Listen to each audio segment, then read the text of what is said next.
Hello and welcome. This is a presentation of my article, Changes in Peak Expiratory Flow after Osteopathic High Velocity Low Amplitude Manipulations of Vertebral Segment T1-5. In this study, the intervention is a high velocity, low amplitude manipulation. Spinal manipulation is generally accepted as one reasonable treatment option in the management of musculoskeletal disorders. Although there are indications that manipulation might be effective in some subgroups, as an example, patients with lower back pain and mechanical neck pain, the physiological mechanism behind the effect of spinal manipulation are not yet clear. Some evidence also exists that certain visual disorders benefit from spinal manipulation. Also, the mechanisms behind which spinal manipulation might alter visual function and so impact visual disease remains unclear. Somatovisual reflexes are often used as an explanation to how spinal manipulation could affect the visual system. The theory concerning the somatovisual reflexes maintains that efferent nociceptive signals generated by dysfunction involving various paraspinal somatic structures once having arrived in the central nervous system acts to facilitate the activities of segmentary related somatomotor as well as visceromotor neural cell bodies. This causes an increase in the autonomic activity and thereby affecting the segmentary correlated internal organs. The theory concerning the somatovisual reflexes is a debated topic. One cause of the debate is that mechanism of which spinal manipulation might alter visual function is unclear. Another cause is that animal experiments show that sensory input from paraspinal tissues has the capacity to reflectively alter the neural outflow to the autonomic nervous system, and that certain visual disorders benefits from treatment involving spinal manipulation. The hypothesis which this study is based on is that high velocity, low amplitude manipulation of vertebral segment T1-5 can affect the peak expiratory flow of the lungs. The lungs are innervated by the autonomic nervous system. The sympathetic innervation of the lungs derives from T1-5 sympathetic ganglia, and the parasympathetic innervation derives from the cranial nervus vagus, cranial nerve number 10. Stimulation of the autonomic nervous system will affect the diameter of the bronchi. According to some literature, activation of the sympathetic nervous system causes bronchodilation, and activation of the parasympathetic causes bronchoconstriction. One of the factors that can influence whether the bronchi are dilated or constricted is the tone of the smooth muscles in the airways. In classical view and in older textbooks, airway smooth muscle has a dual innervation, the parasympathetic and the sympathetic. Newer studies, however, write that the sympathetic innervation of smooth muscle does not exist or is sparse. The literature writes that the primary relaxant innervation of the airways is comprised of non-adrenic, non-cholinergic nerves localized in the parasympathetic nerves. The aim of this study is to investigate if there are indications that spinal manipulations can influence peak expiratory flow of the lungs. The method used to measure the change in the function of the lungs is measurement of the peak expiratory flow. A change in the peak expiratory flow would be expected if the tone of the lung smooth muscle is changed.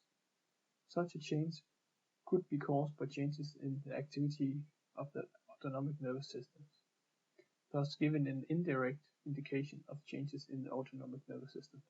Factors that can influence the peak expiratory flow after manipulations are not only the autonomic nervous system. Also, the mobility of the thoracic spine can potentially influence the respiration. Manipulations are in manual therapy often used as a way of altering the range of motion of the joint. It could be suspected that such a change in the mobility of the spine can have an effect on the respiration. The muscle tone also seems to be affected by the manipulations of the spine. Change in the muscle tones could potentially affect the mobility of the spine, thus affecting the respiration. In this study, it is chosen to investigate a potential effect on an asymptomatic group with a normal lung function. If manipulation of T1-5 can cause a change in peak expiratory flow in healthy individuals with no cardiovascular problems, it would be relevant to do similar research on a symptomatic group with respiratory problems. Manipulation might have an effect on the quality of life and potentially lower the cost and side effects of the treatment offers to these patients.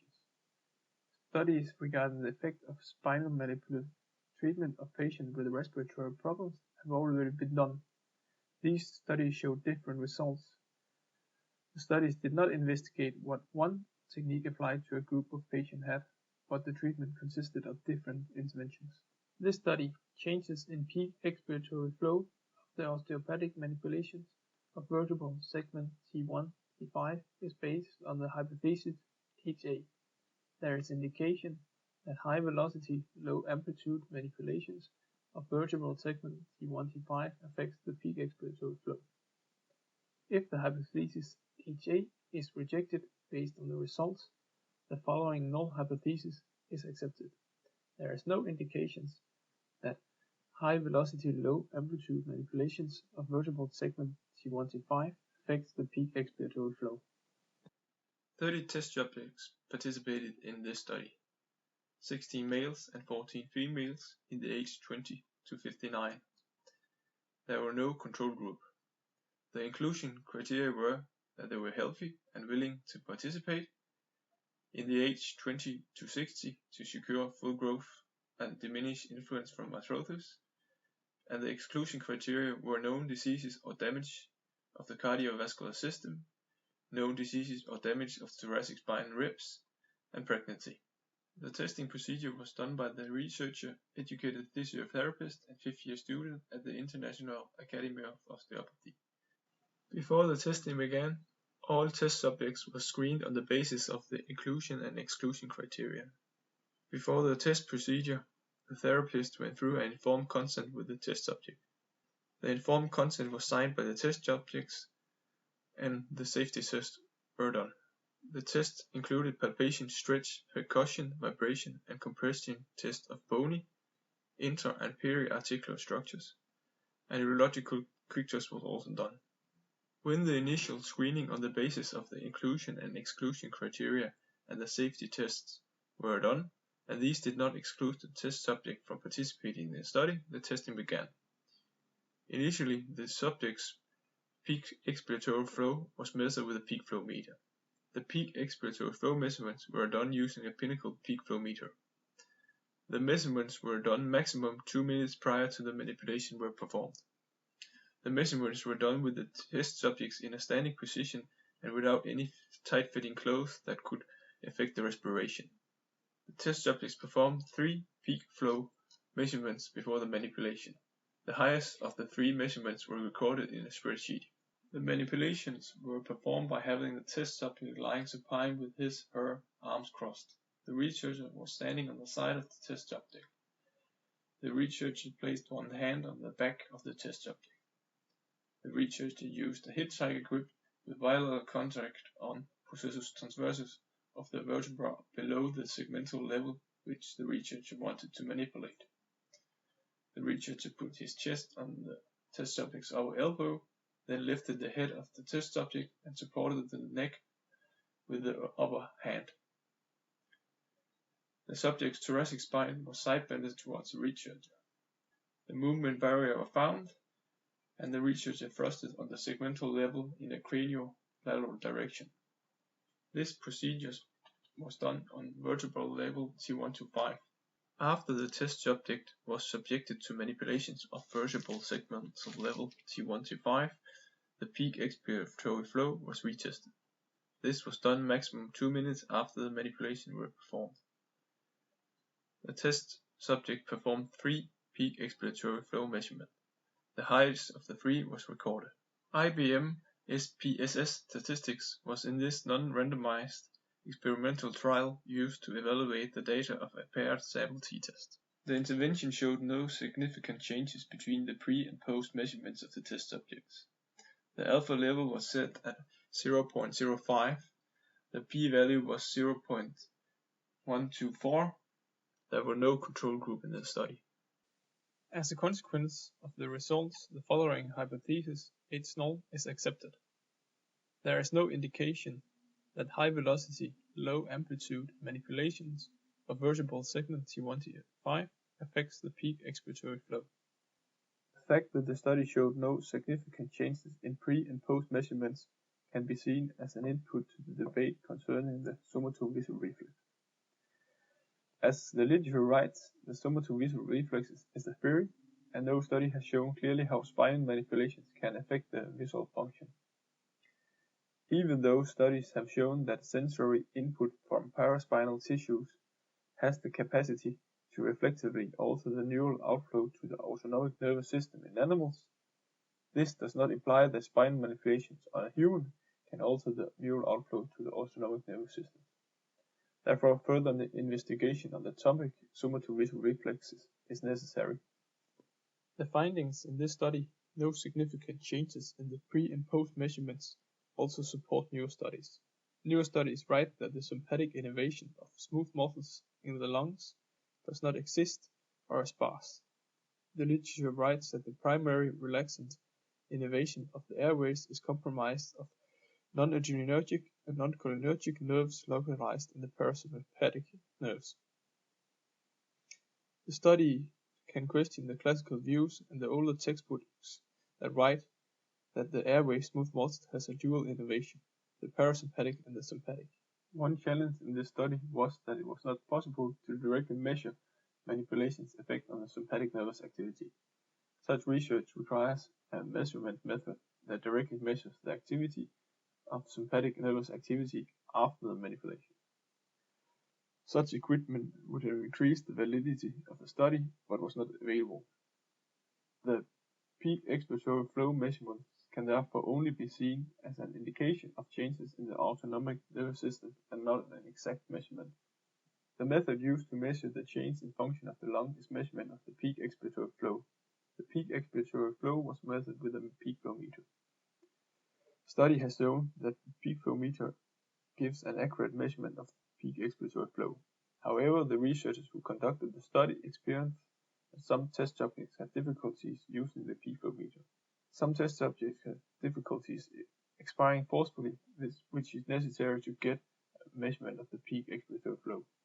In these cases, it was necessary for the researcher to take more than 3 pre-tests. The function of the musculoskeletal system has also to be taken into consideration. This study did not measure if the manipulations had any influence on the musculoskeletal system. Did the manipulations affect the movement of thoracic spines and the ribs, and thereby affecting the peak expiratory flow? In future research, it would be relevant to investigate what kind of influence the manipulations had on the musculoskeletal system. It was chosen to investigate a potential effect on an asymptomatic group with a normal lung function. The study indicated that it was not possible to significantly change the peak expiratory flow of the test subjects. It has to be taken into account that the test subject did not have any respiratory problems, thus their peak expiratory flow would be expected to be near 100%, and the expected changes in the peak expiratory flow could be minor. In future research, it would be relevant to investigate if it is possible to change the peak expiratory flow in a symptomatic group with a lowered lung function. It would be interesting to examine if potential changes in such a group would be greater and may be more easy to measure. This study had a sample size of 30 test subjects and no control group. Although opinions on sample size vary, it is usually considered that 12 to 15 subjects are the absolute minimum number required, and that sample size of 30 to 50 would be preferable. A higher number of test subjects would have increased the reliability of the results, and a control group would have strengthened the quality of the study.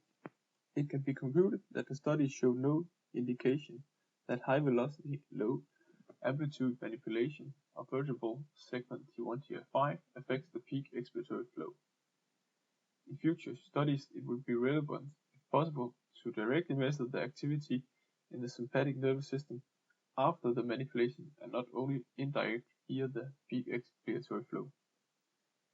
In future research, it will be relevant to investigate what kind of influence the manipulations had on the musculoskeletal system and examine how these possible changes affected the peak expiratory flow. Further studies on a larger population are required to have more reliable results regarding T1-5 manipulations ability to affect the peak expiratory flow.